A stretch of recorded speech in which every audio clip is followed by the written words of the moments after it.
또 내부적으로 이 앞에 그림에도 나왔지만 디펙트들이 엄청 많아진 상태.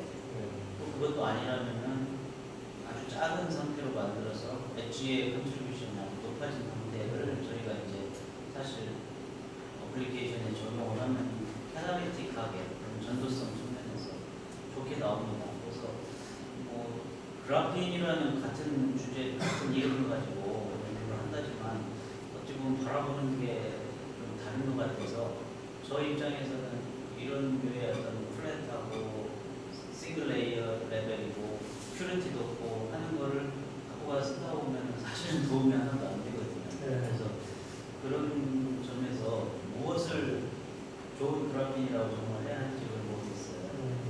용해 공정에 의한 지금 굉장히 뭐 애플리케이션도 많고 엣지나 스펙이 있기 때문에 에너지 저장 같은 거는 그런 게 좋죠. 근데 CVD 그래픽이 가지고 있는 건 투명 전극 같은 겁니다. 투명 전극이나 앞으로 OLED 같은 거 하려면 수분이나 산화성 차단해야 되는 저희 과제가 있는데 그러면서도 그런 것들 완벽하게 공개해서 차단하려면 아주 고품질의 그래픽이 필요하거든요. 전체 시트로 하나 인캡슐레이션을 시킬 수 있는 그런 정도로는 또 CVD 그래픽이 좋을 것 같고요. 그렇지만 에너지 애플리케이션은 제가 생각해도 저희도 뭐 벌크로 아크로 해가지고 농력에도 높이고 이런 거 하고 있지만 실상 많은 이제 그래픽이라는 그런 게 카본의 연장선상 조금 더 오더되는 거 정도밖에 안 보여서 이제 저의 관심은 이걸 갖다가 원하는 대로 밴드갭을 막 조절하고 이걸 2차원으로도 만들고 1차원의 튜브라는 스무드로 만들고 그쪽으로 좀 집중을 해서 공부를 하는 게 제 포커스거든요. 저희 좀 더 다른 데보다는 다 저한테 신경이 씁니다. 고맙습니다.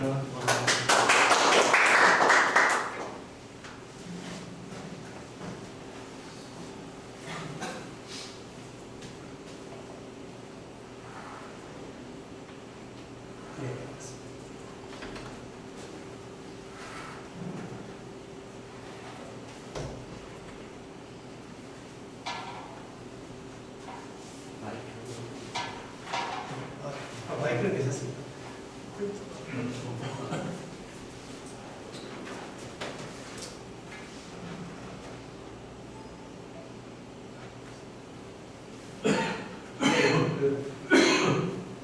피스 정보 분할을 보겠습니다.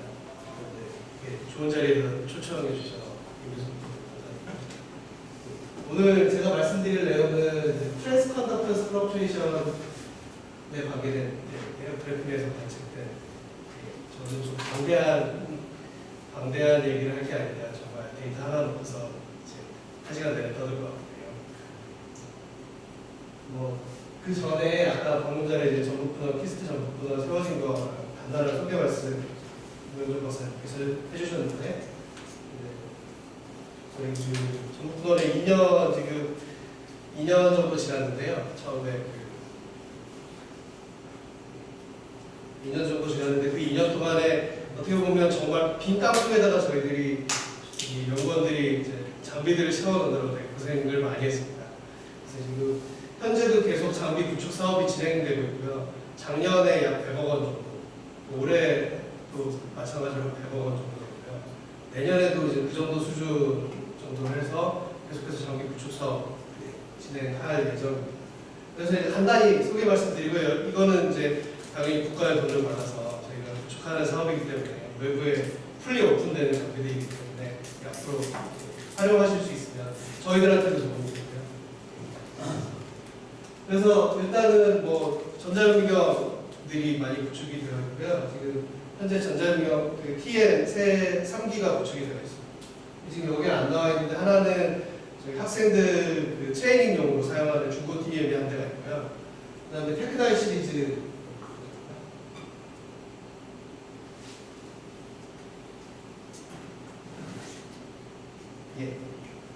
테크나이 시리즈가 한대 구비가 있고, 그다음에 타이탄 이게 이제 유명한 탄소 원자를 그래핀에서 탄소 원자를 볼 수 있다는 거. 근데 이제 저희는 스템은 안 되는 타이탄이어서 탄소 원자를 실제로 보기는 힘들고요. 이미징으로서는 세계 최고 수준으로 구축되어 있는 장비입니다. 그리고 이제 SEM들도 저희가 3기를 가지고, 정확하게는 4기를 가지고 있는데, 한 기는 또 이제 오래된 학생들 트레이닝용 SEM이 한 대 있고, 또 보시면 이제 메리오스라고 해서 거의 스테이트 오브 아트 수준의 가장 최신의 SEM이 있고요. 그다음에 이제 노바나우스 이것도 꽤 최신 장비인데, 이 장비는 범용으로 학생들이 주로 사용하는 범용 장비로 유지가 되고 있고, 그다음에 이제 이글 미술고라고 요게 이제 그 학생들이 주로 많이 쓰는 SEM 그런 식으로 되어 있고요. 이제 요거는 SEM 안에 넣어서 파이버나 이런 나노튜브 같은 걸 잡아 당겨가지고 측정할 수 있는 나노 인덴터 요거는 이제 곧 구축될 예정이고요. 그다음에 요것도 내년에 구축될 예정인 장비인데 SEM과 라만과 AFM이 한 곳에 다 모여 있는. 즉 그러니까 이제 AFM과 라만이 SEM의 칼럼 내부에서 작동하는 그런 시스템이고, 요거는 저희가 현재까지 알기로는 세계적으로 구축된 요 3개가 합해져 있는 건 세계적으로도 구축된 예가 없는 걸로 알고 있습니다. 예, 그리고 이제 SEM, TM 10대한 전철의 장비들이 쭉 있는데 이 중에서 이게 이제 F5인데 포커스 다이어빔인데 이게 역시 이제 제일 좋은 장비 중에 하나고요. 요거는 다음 페이지에서 보여드린 것처럼 이런 식으로 3D 분석도 가능합니다. 이거는 F5는 기본적으로 그 아이온을 포커스 아이온빔으로 때려가지고 시편을 깎아내서 그거를 이제 TEM용 시료를 제작하는 데 많이 쓰는데, 이 장비는 그거를 이런 식으로 깎아내면서 에닥스 분석을 해가지고 이제 3D 이미지를 만들 수가 있죠. 조성 분석을 3D로 할 수 있는 이런 장비도 있습니다. 그리고 내부적으로 저희가 EFM 3기를 가지고 있고요. 이게 NX10이 학 시스템에서 제일 최근에 나온 뒷곡 거가 학 시스템에서 나온 X200. 예, 그리고 이제 로템퍼처 STM 한 기가 지금 동작 중에 있고, 그다음에 일릭소너들이 있고요. 그다음에 요거는 이제 또 좀 특이한 점이라서 좀 크게 했는데, 이건 나온 지 얼마 안 되는 점입니다. 그래서 3D 홀로그래피인데 굳이 말씀드리자면은 그 광원이 레이저인 옵티컬 마이크로스코프라고 생각하셔도 되겠습니다. 그래서 그냥 광원은 레이저를 쓰고 대신에 옵티컬 이미지를 이렇게 이어가지고 옵티컬 이미지를 얻는데요. 옵티컬 이미지를 얻음과 동시에 하이트 프로파일을 바로 알아낼 수가 있습니다. 그래서 이제 AFM과 굉장히 비슷한데 장점은 당연히 실시간으로 하이트 프로파일을 알 수가 있다는 게 장점이고요. AFM과 좀 다른 점은 레터럴 레졸루션의 AFM보다 훨씬 떨어집니다. 왜냐하면 그거는 이제 옵티컬 마이크로스코프니까 기본적으로 옵티컬 마이크로스코프지만 하이트 정보는 AFM과 거의 동일한 수준의 레졸루션으로 주로 바이오 같은 거 하시는 분들이 많이 쓰시더라고요. 셀 그로스하거나 이렇게 해서 실제로 라이브 셀들이 어떻게 움직이는지를 무비로 촬영하면서 하이트를 볼 수가 있기 때문에 이런 장면들도 구축이 되었고요. PL 이거는 이미 구축이 되어 있는 거, EL도 구축이 되었고요. PLPL이 올해 안에 아마 구축될 예정으로 있습니다. 그리고 이제 엑스레이 분석 장비는 XRD가 지금 분말용, 그다음에 섬유용, 그리고 2D XRD 이런 식으로 3기가 XRD가 구축이 되어 있고, 그다음에 XPS 구축되어 있고, 곧 올해 이제 안에 UPS가 들어올 예정입니다.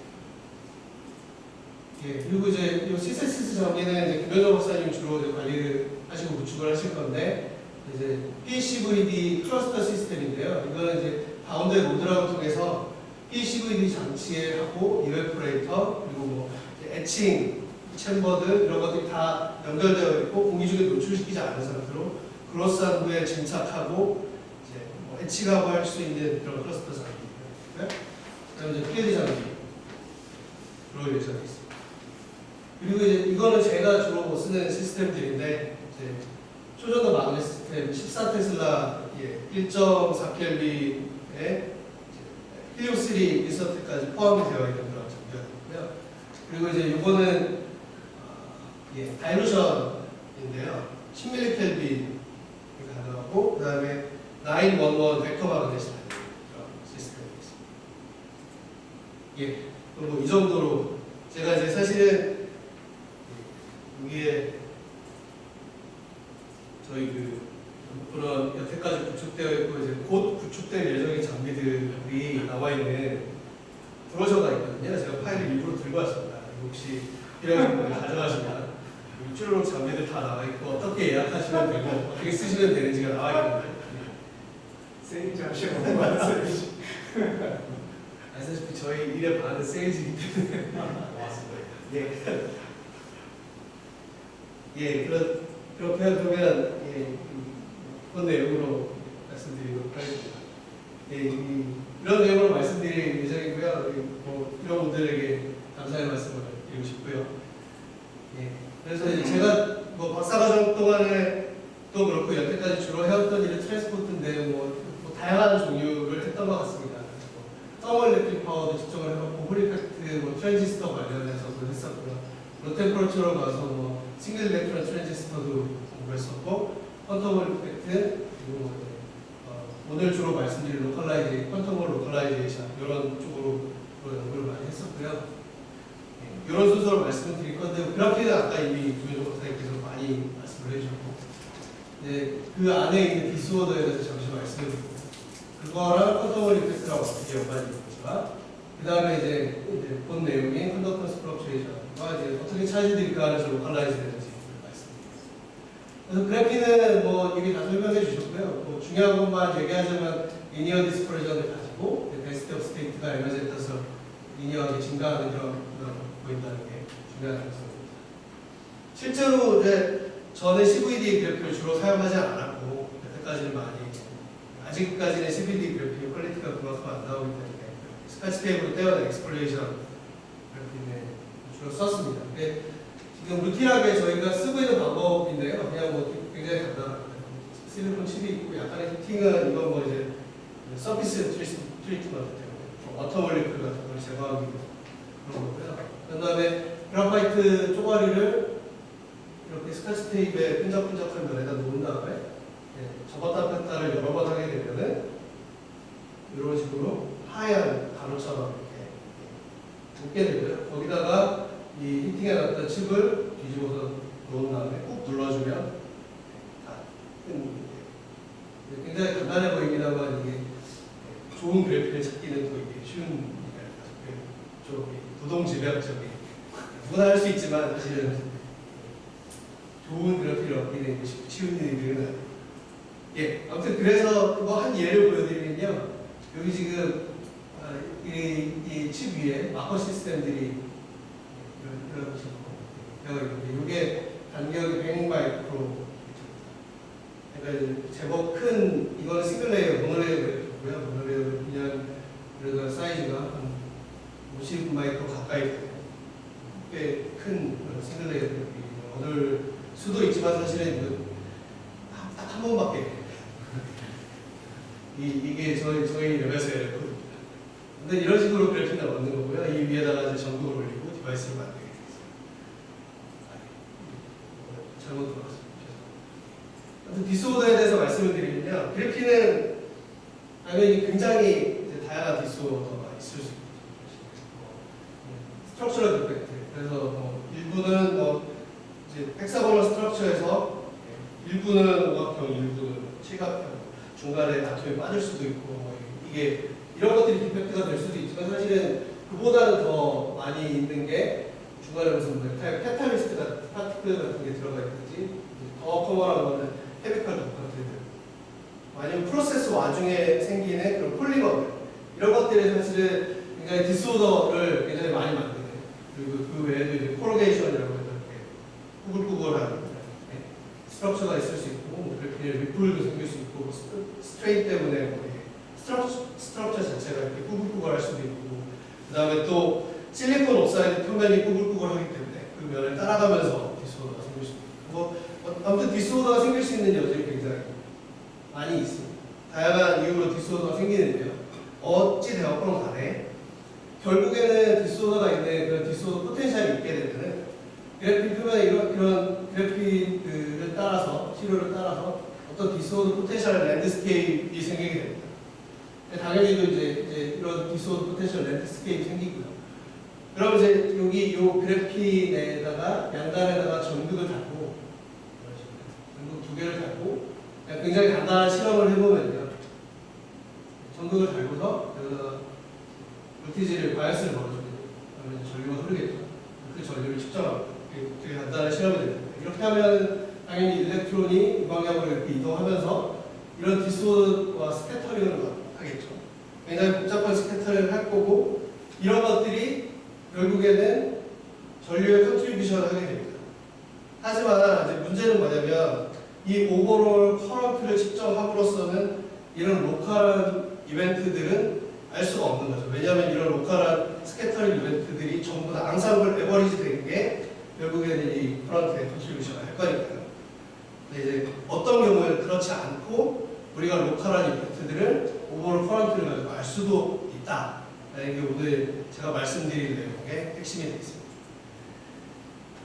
그래서 이제 그래핀은 뭐 홀바 스트럭처를 만들기도 하고 투프루브 하기도 하고 투프루브 그냥 트랜지스터처럼 하기도 하고 그렇게 만들어서 실제로 백게이트를 걸어줘서 게이트 수입을 하게 되면 보통 티피컬하게 이와 같이 저항이 가운데서 픽이 생기는 이런 이제 데이터를 얻게 됩니다. 이게 티피컬한 그래핀의 트랜지스터 데이터고요. 이걸 이제 말씀드리면 굳이 말씀드리자면 요 아까 김영동 박사님께서 설명을 해주셨으니까 게이트 볼티지를 곧바로 컨버전할 수가 있습니다. 차식해야 되겠습니다. 왜냐하면 이 두 개가 이 그래핀 디바이스하고 밑에 있는 백게이트가 패러렐 캐패시터로 근사를 할 수 있기 때문에 곧바로 이제 근사를 할 수가 있고 이와 같은 그 게이트 컨버전 팩터에 의해서 곧바로 차식 캐리어 덴시티를 바꿔줄 수가 있습니다. 즉 차식 캐리어 덴시티를 변화시켜 가면서 저항을 측정하게 되면 이런 같은 픽이 생기는데요. 이유는 이렇게 설명할 수가 있습니다. 아까 말씀드렸듯이 에너지에 따라서 덴시티 오브 스테이트가 이렇게 리니어하게 증가하는 그런 얘기를 보이고, 그다음에 이쪽은 홀 컨덕션 매직이 됩니다. 그래서 이쪽에 홀 컨덕션 매직에서 덴시티 오브 스테이트가 있으니까 전류가 잘 흐르는 거고, 전류가 잘 흐르다가 이거를 이제 차지 캐리어 덴시티를 점점 변화시켜서 홀미 에너지를 이쪽으로 올리게 돼서 1포인트 근방으로 가게 되면 덴시티 오브 스테이트가 제로로 가니까 당연히 점점 저항이 증가를 하겠죠. 그리고 이제 1포인트에 딱 닿았을 때 저항이 맥시멈이 되고 이쪽으로 넘어가면 이제 다시 일렉트론 컨덕션 레지으로 넘어가서 점점점 에너지를 증가시켜 홀미 에너지를 증가시켜가면 갈수록 저항이 줄어드는. 그래서 이렇게 시메트릭한 이런 픽이 나타나게 됩니다. 그래서 이제 여기를 우리가 뾰족한 픽 부분을 디락 포인트라고 부르지만 사실은 이거는 이제 잘못된 생각이고요. 정확하게 말씀드리면은 이게 이제 정확한 피처가 되죠. 사실은 그래핀이 이제 아까 말씀드렸던 디스오더 때문에 디스오더 포텐셜 랜드스케이프가 존재하게 됩니다. 결국 이제 이 샘플을 따라서는 이렇게 되고 실제로 디락 포인트라고 저희가 알고 있는 그 디락 포인트 픽 근방으로 가게 되고요. 어떤 부분에서는 홀이 가득 차 있고 어떤 부분에서는 일렉트론이 가득 차 있는 그런 영역들이 존재하게 됩니다. 그래서 이제 굳이 말씀드리자면 여기는 디락 포인트가 아니고 차지 뉴트럴 포인트가 될 거고요. 이게 이제 이렇게 일렉트론이 존재하는 영역대와 홀이 존재하는 영역대가 이렇게 공존하는 이 부분에서 그 유명한 그 일렉트론 홀 퍼들이 생기는 것이 됩니다. 그래서 사실은 일렉트론 홀 퍼들은 그래핀의 디스오더 랜드스케이프를 따라서 형성되는 거기 때문에 훨씬 더 디스오더가 많은 그래핀의 경우에는 이 영역대가 커지고요. 그러니까 이제 이 영역대 캐리어 덴시티의 영역대가 커지고요. 그렇지 않고 굉장히 디스오더가 훨씬 더 적은 그래핀의 경우에는 훨씬 더 이 영역대가 좁아져서 더 샤프한 모습, 샤프한 픽이 나오게 됩니다. 결국은 이 위스를 가지고 요 가운데 이 픽의 위스를 가지고 이제 러프하게는 얘들이 이 그래프의 퀄리티를 얘기할 수가 있습니다. 그래서 요거는 저희가 지금 아까 엑스플리에이션 한 HOPG 하일리 오리엔티드 플로리틱 그래파이트로부터 떼어낸 그 그래핀 디바이스에서의 데이터가 되겠고요. 예를 들어서 CVD로 길른 그래핀을 홀바 모양 패턴을 해서 측정을 한 결과인데 이거는 보시다시피 픽이 하이트가 훨씬 줄었고요. 그 다음에 훨씬 더 브로드해진 걸 보실 수가 있죠. 그러니까 요 브로드니스, 결국 요 영역대에서 바로 이제 디스오더 덴시티라고 저희가 대충 얘기할 수가 있습니다. 그리고 요거를 사실은 실리콘 옥사이드 위에다가 올려놓은 그래핀 디바이스의 경우에는 디소더가 거의 대부분 सब스트레이트에서 실리콘 옥사이드의 러프니스나 아니면 실리콘 옥사이드 안에 인베드 되어 있는 차지들 그런 애들이 디소더를 많이 만들기 때문에 요거를 공중에 띄워버리면 훨씬 더 좋은 디바이스가 얻을 수가 있다. 그 다음에 이제 이렇게 공중에 띄운 것들도 여전히 프로세스 과정에서 남아있는 폴리머들이 있기 때문에 그 폴리머를 어닝을 해가지고 좀 더 더 하이 퀄리티로 디바이스를 만들 수가 있습니다. 그래서 이제 앞으로 보여드릴 데이터는 이 디바이스에서 나온 결과이고요. 서스펜딩을 한 다음에 공중에 띄운 다음에 어닝을 해서 약 모빌리티 6만 정도 나왔다. 그 디바이스를 가지고 측정한 결과를 보여드리도록 하겠습니다. 뭐 학생들도 계시고 그러니까 포토vol타이크에 대해서는 다 아시겠지만 그냥 간단하게만 설명을 드리면 원래 풀바 지오메트리가 이렇게 되고요. 그다음에 이제 풀바 지오메트리인 이런 트리멘전을 스트럭처에다가 전류를 흘려 보내면서 이렇게 측정한 거를 XX, BXX라고 하고 이렇게 커런트 방향과 수직되는 이 두 전극을 사이를 측정한 거를 BXY라고 하고 홀 볼티지라고 합니다. 당연히도 이 홀 볼티지는 보통의 경우에는 일반 아무 마그네틱 필드가 걸려있지 않은 경우에는 제로 볼티지가 당연히 이쪽 방향으로 나오죠. 근데 이제 이쪽 방향으로는 전압변화가 있으니까 여기에 볼티지가 생기게 됩니다. 근데 만약에 마그네틱 필드를 걸게 되면 일렉트론이 로렌츠 폴스에서 한쪽으로 이렇게 휘게 됩니다. 근데 이제 당연히 휘게 되니까 일렉트론이 한쪽에 조금씩 더 쌓이는 이런 결과가 돼서 이 양단 간에 볼티지가 잡히게 됩니다. 근데 당연히 필드를 세게 걸면 이게 로렌츠 폴스 홀코에피션트 식이 되고요. 아무튼 이제 점점 더 마그네틱 필드를 세게 걸게 되면 점점 더 많은 차지가 쌓일 테니까 이 사이에 포텐셜 디퍼런스가 점점 더 커지게 되죠. 미니어하게 증가하게 됩니다. 그때 이제 이 홀코에피션트 R, XY는 VXY를 흘려준 커런트로 나눠준 값인데 이 값을 딱 보시면은 마그네틱 필드에 비례하고 N, E에 반비례하는 이런 식이 되거든요. 결국 그래서 홀 메저먼트를 하면 알 수 있는 게 뭐냐면 마그네틱 필드와 요거의 슬로프가 N, 1/N2가 되기 때문에 일렉트론 차지는 이미 우리가 알고 있는 값이니까 딱 딸랑 남는 거예요. 차지 캐리어 덴시티가 되는 거죠. 그래서 2디멘저널 차지 캐리어 덴시티를 구하는 굉장히 일반적인 방법이고 알려진 가장 좋은 방법이기도 합니다. 그래서 이제 홀 메저먼트가 그런 방법인데요. 아무튼 이게 클래시컬 홀이고요. 네, 필드가 점점 세지다가 보면 얘가 일렉트론이 이렇게 돌다가 이쪽에 쌓이는 게 아니라 가운데서 자기 뱅글뱅글 도는 이런 식으로 로컬라이즈 되는 이런 현상이 생기게 됩니다. 이때부터 이제 홀 볼티지가 퀀타이즈 되기 시작합니다. 그래서 이제 그래서 이제 이와 같이 홀 코에피션트가 퀀타이즈 돼서 퀀타이즈 되게 되고요. 이때 요거를 이제 언제 퀀타이즈 되는지 차지 캐리어 됐을 때 언제 퀀타이즈 되는지를 나타내는 식이 요거라고 생각하시면 되겠습니다. 그래서 이제 차지 캐리어 됐을 때가 EB/H의 뮤배에 해당하는 요 값이 되었을 때 요 값에서 퀀타이즈 되고요. 이때 요 뮤 값을 이제 필링 팩터 몇 번째 란다우 레벨 이때 이제 생기는 레벨을 란다우 레벨이라고 하는데 그 란다우 레벨이 몇 번째까지 필링이 되었는지를 나타내는 합이라고 가정을 하셔도 되겠습니다. 그래서 이제 요게 란다우 레벨 한 개의 디저널스가 1B/H가 됩니다. 그래서 그래핀의 경우 이거는 이제 그 포크리치 교수님이 처음 측정을 하셔가지고 1985년에 노벨상 받은 주제가 됐고요. 그래서 한 가지 예를 보여드리면 그래핀을 하이 마그네틱 필드에서 아까와 똑같이 게이트 볼티지 수입을 하고 나서 그다음에 이제 롱기튜디널 레지스턴스와 그러니까 RXX와 RXY를 플러스 해보면 측정을 플러스를 해보면 RXX는 이와 같이 슈브리코프 드라하스 오실레이션이라고 하는 이런 오실레이션 비헤비어를 보여주고요.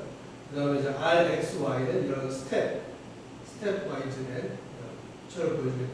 특히 이제 여기 롱기튜디널 레지스턴스가 제로가 되었을 때 혹은 그 다음에 트랜스버스 레지스턴스가 홀 리지스턴스가 스텝이 되었을 때 이때가 퀀텀 홀 레진이라고 부르는 것이 되겠습니다.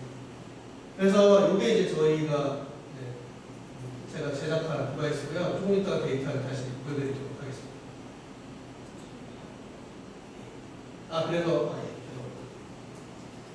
이건 말씀 안 드렸네. 그래서 아까 말씀드렸듯이 란다 레벨의 디제너러스가 2B/H로 정의되어 있기 때문에 차지 캐리어 데시티, 그러니까 퀀텀 홀 레짐이 생기는 차지 캐리어 데시티는 언제나 마그네틱 필드에 비례하게 되는데요. 그래서 이와 같은 어떤 특정한 필링 팩터에 따라서 필링 팩터처럼 필링 팩터 1, 필링 팩터 2 이런 필링 팩터에 따라서 이런 식으로 직선의 모양을 그리게 됩니다. 만약에 이제 저희가 차지 캐리어 데시티를 X축으로 하고 마그네틱 필드를 Y축으로 했을 때 이 선을 따라서 퀀텀 홀 이펙트가 생긴다고 생각하시면 되겠습니다. 여기가 퀀텀 홀 레짐, 그리고 이걸 이제 펜처럼 생겼다고 해서 펜 다이어그램이라고. 그래서 이제 저희가 이런 디바이스를 만들었고요. 아까 보여드린 그 데이터가 나온 디바이스고요. 이거는 그냥 굉장히 간단하게 그래픽된 실리콘 옥사이드 위에다 놓고 전극 2개를 올린 다음에 HF를 이용해서 바닥을 파냈고요. 그래서 얘가 지금 요 그래픽 디바이스가 요 전극과 요 전극 사이에 대롱대롱 매달려서 떠 있는 상황입니다. 이거는 SEM이죠. 이런 디바이스를 굉장히 또 간단한 측정을 해봤습니다. 측정은 뭐냐면 이렇게. 그래서 이제 공중에 떠 있는 그냥 투프로브 디바이스에다가 아주 약한 바이어스 볼티지를 걸어주고요. 그냥 프론트를 측정을 해봤습니다. 이때 이제 바이어스 볼티지는 꽤 작은 0.5mm를 걸어줬습니다. 그래서 이제 프론트를 측정을 해서 컨덕턴스를 계산을 해보면 이렇게 스텝처럼 보이죠. 이 스텝은 이제 예상되는 퀀텀을 위해 있고요. 이 스텝은 예상되는 퀀텀을 위해 있고, 이게 이제 퀀텀 컨덕턴스의 2배, 3배 이렇게 되니까 필링 팩터 1인 경우고, 필링 팩터 2인 경우. 그래서 이 스텝이 나오는 건 그렇게 신기한 일이 아니고, 여기 필링 팩터 제로도 나오고요. 여기는 이제 약간 좀 수명화가 있습니다. 결국은 다른 이 스텝 말고, 여기 이렇게 지글지글하게 노이즈처럼 그냥 보이는 이게 이제 제가 주목한 데이터였고요. 사실은 이게 노이즈가 아니라는 데 문제가 있었습니다. 왜냐하면 우연히 측정을 다시 한번 해보니까 이게 똑같더라고요. 두 번 해도 세 번 해도 계속 똑같은 곳에서 이와 같은 노이즈 피처가 나왔고, 그래서 저희가 이거를 노이즈가 아닌 플럭슈에이션입니다. 플럭슈에이션으로 정의를 내리고, 이거를 좀 더 잘 측정해 보기 위해서 다른 실험을 디자인했는데요. 이것도 사실은 별거 아니에요. 이거는 이제 어떻게 했냐면 똑같이 DC 바이어스를 한쪽에다 걸어주고요. 커런트를 측정합니다. 여기까지 똑같은데 게이트 볼티지에 이렇게 DC 게이트 볼티지를 걸어준 게 아니고요. DC 게이트 볼티지 위에다가 살짝 AC 오실레이션을 얹어줘서 그래서 델타 VG를 줬습니다. 델타 VG를 준 상태에서 라틴 앰플리파이어를 이용해서 얘와 싱크로나이즈 되어 있는 커런트 시그널, 그래서 델타 I를 이제 라틴 앰플리파이어로 구할 수가 있었습니다. 그래서 이제 델타 VG를 주고, 델타 VG는 이제 델타 N이랑 똑같죠. 그래서 델타 N을 주고 델타 I를 측정을 했으니까 결국에는 우리가 델타 I 오버 델타 N을 구할 수가 있고, 그거는 이제 결국 굳이 말씀드리자면 이 커브의 퍼스트 데리버티브 한 번 미분한 N으로 한 번 미분한 값을 직접 구합니다. 사실 이제 여기서 뉴메리컬하게 이렇게 구할 수도 있는데요. 그거보다는 조금 더 퀄리티가 이제 노이즈가 적게 나오니까. 그래서 이제 그렇게 하면 어떤 일이 벌어지면 당연히 미분 값을 구하게 되면 이 플럭슈에이션이 좀 더 하이라이트돼서 보일 수가 있겠죠. 이게 그 데이터고요. 보시다시피 여기에 픽이 하나 있고, 픽이 하나 있는 게 여기에 잘 리프로듀스 되고 있는 거 확인하실 수가 있습니다. 그래서 이게 이제 그 측정한 결과인데 15테슬라에서 이렇게 측정한 이런 이제 굳이 말씀드리자면 이 데이터를 트랜스 컨덕턴스라고 좀 말씀을 드리겠는데, 트랜스 컨덕턴스를 15테슬라에서 구했는데 다른 마그네틱 필드에 대해서도 다 굉장히 많은 마그네틱 필드에 대해서 이런 수입을 계속 구해가지고 그거를 이제 3D로 플롯을 해보니까 이런 그림이 나왔어요. 그러니까 이런 플럭추에이션들이 그냥 그 자리에 있는 그냥 어떤 플럭추에이션들이 이 전체 맵 안에서 보면은 특정한 라인들을 이제 만들고 있는 거예요. 보시다시피 여기 굉장히 많은 라인들이 있는데, 요거는 이제 방금 전에 데이터를 한 번 더 미분한 데이터고요. 그래서 좀 더 확실하게 보이게 하기 위해서 한 번 더 미분한 데이터인데 요 데이터를 말씀드리면요. 요거랑 굉장히 많이 닮아 있는 걸 아까 보여드렸던 펜다이어그램과 굉장히 많이 닮아 있는 걸 아시게 될 수 있습니다. 그래서 굳이 말씀드리자면 요런 필름 팩터 제로와 평행한 라인들이 나타납니다. 필름 팩터 1과 평행한 라인들, 필름 팩터 2와 평행한 라인들, 4, 6, 10, 이거 이제 필름 팩터 2, 6 이런 식으로 가는 시퀀스는 그래핀에서는 굉장히 잘 나오는, 그러니까 티피컬한 시퀀스고요. 그 중간에 있는 필름 팩터 1, 0 그리고 4 이런 것들은 이제 시메트리가 깨졌을 때 나오는 스핀 시메트리가 있고 수도 스핀 시메트리가 있는데 그 시메트리가 깨졌을 때 나오는 스테이트들. 아무튼 그런 스테이트들이 다 평행한 라인하고 이제 일치를 하니까 사실은 이런 그 트랜스컨덕턴스 플럭슈에이션에서 나타난 이런 라인들이 쿼텀홀과 어떤 관계가 있다는 사실을 이제 유추를 할 수가 있겠죠. 그래서 고민을 해봤습니다. 어떤 라인들이 있는지를 뭐 다시 말씀드리면 필름팩터 2랑 평행한 라인들이 있고요. 6랑 평행한 라인들이 있고 10이랑 평행한 라인들. 요거는 이제 그 하프 인티저 쿼텀홀 스테이트라고 해서 그래핀에서 예상되는 스테이트들이 있고, 그 다음에 시메트리가 깨졌을 때 나오는 제로나 5 그리고 1 필름팩터 1 라인 이런 것들도 보이고. 근데 이제 그 시료가 투디멘전al 시료가 훨씬 더 퀄리티가 좋아지게 되면은 인티저 퀀텀홀 이펙트뿐만이 아니라 프랙셔널 퀀텀홀까지도 나타나게 됩니다.